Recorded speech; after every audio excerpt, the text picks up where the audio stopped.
മുട്ടിൽ മരമുറി കേസിൽ ഉൾപ്പെട്ട മരങ്ങളിൽ പലതും കടത്തിക്കൊണ്ടുപോകാനുള്ള ശ്രമം നടന്നിരുന്നതായും വെളിപ്പെടുത്തൽ.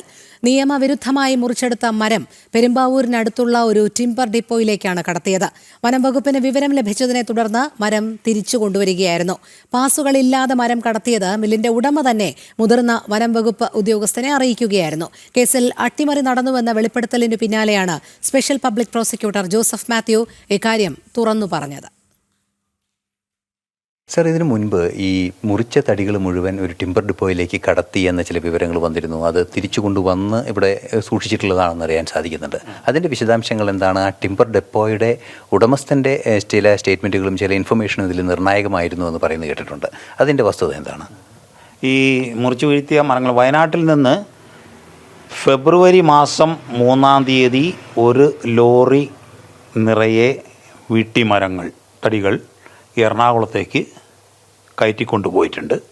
എറണാകുളത്ത് കരിമുകൾ എന്ന സ്ഥലത്തുള്ള മലബാർ ടിമ്പർ ട്രേഡേഴ്സ് എന്ന മര വ്യാപാര സ്ഥാപനത്തിലാണ് അത് ഇറക്കിയത്. അത് അവിടെ ഇറക്കി കഴിഞ്ഞപ്പോൾ അതിൻ്റെ റെക്കോർഡ്സ് ചോദിച്ചപ്പോൾ മരം കൊണ്ടുചെന്നവർ അത് കൊടുത്തിട്ടില്ല. അതിൻ്റെ അടിസ്ഥാനത്തിൽ അവർ ഡിപ്പോയിലെ ഉടമസ്ഥൻ അലിയാർ എന്നാവട്ടെ അദ്ദേഹത്തിൻ്റെ പേര്, അദ്ദേഹം നോർത്ത് കൺസർവേറ്റർ ഓഫ് ഫോറസ്റ്റിനെ അറിയിച്ചു. കൺസർവേറ്റർ ഓഫ് ഫോറസ്റ്റ് വയനാട്ടിലെ ഫോറസ്റ്റ് ഓഫീഷ്യൽസിനെ അറിയിച്ചു.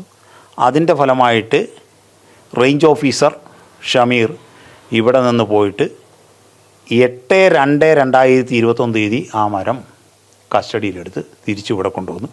ഇപ്പോൾ ഡിപ്പോയിലുണ്ട്. ഇനി ആ മരം കൊണ്ടുപോകുന്ന സാഹചര്യം ഇതിനകത്ത് പല സംശയങ്ങളും ഉളവാക്കുന്നുണ്ട്. ആ മരം, ഈ മരങ്ങളെല്ലാം കടത്തിക്കൊണ്ടുപോകാനുള്ള പാസ് അനുവദിക്കുന്നതിന് വേണ്ടി ബന്ധപ്പെട്ട കക്ഷികൾ റേഞ്ച് ഓഫീസറെ സമീപിച്ചപ്പോൾ റേഞ്ച് ഓഫീസർ ഈ ഉത്തരവിധിൻ്റെ നിയമസാധുതയെക്കുറിച്ച് ഉള്ള സംശയം മൂലം എനിക്കൊരു കത്ത് തന്നിരുന്നു. ഇതിൽ ഒരു നിയമോപദേശം വേണമെന്ന് പറഞ്ഞു. എനിക്ക് കിട്ടിയ കത്ത് 27-ാം തീയതി, ജനുവരി 27-ന് എനിക്ക് കത്ത് കിട്ടി. ഞാൻ 29-ാം തീയതി ഒരു ലീഗൽ ഒപ്പീനിയൻ എഴുതി കൊടുത്തു. ഇത് മരം മുറി നടന്നത് നിയമവിരുദ്ധമാണ്. ഈ മരം സർക്കാരിൻ്റെ പ്രോപ്പർട്ടിയാണ്, ഗവൺമെൻറ് പ്രോപ്പർട്ടിയാണ്. അത് ആർക്കും മുറിച്ചെടുക്കാൻ അനുമതിയില്ലാത്തതായിരുന്നു. ഇത് കടത്തിക്കൊണ്ടുപോകാൻ പാടില്ല. കടത്തിക്കൊണ്ടുപോകുന്നതിന് ട്രാൻസിറ്റ് പാസ് അനുവദിക്കാൻ പാടില്ല എന്ന് പറഞ്ഞ് ഞാൻ റേഞ്ച് ഓഫീസർക്ക് കൊടുത്തു. അതോടുകൂടിയാണ് ആ മരം പോകാതെ ഇവിടെ കിടക്കുന്നതും പെട്ടെന്ന് ഈ വിഷയങ്ങളെല്ലാം ഉണ്ടായത്. പിന്നെ ആ മരം കടത്തിക്കൊണ്ട് പോകുന്നതിന് മുമ്പ് റേഞ്ച് ഓഫീസറുടെ മൊഴിയുണ്ട് ഹൈക്കോടതി കൊടുത്തിരിക്കുന്നതിൽ.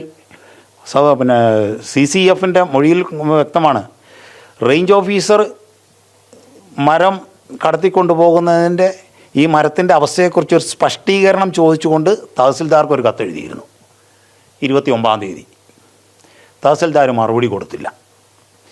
പിന്നെ ദിവസം DFO ഇതിന് സ്പഷ്ടീകരണം ചോദിച്ചുകൊണ്ട് അന്നത്തെ ജില്ലാ കളക്ടർ ഡോക്ടർ അദീല അബ്ദുള്ളയ്ക്ക് കത്തെഴുതിയിരുന്നു. അവരും ഒരു വ്യക്തത വരുത്തിയില്ല.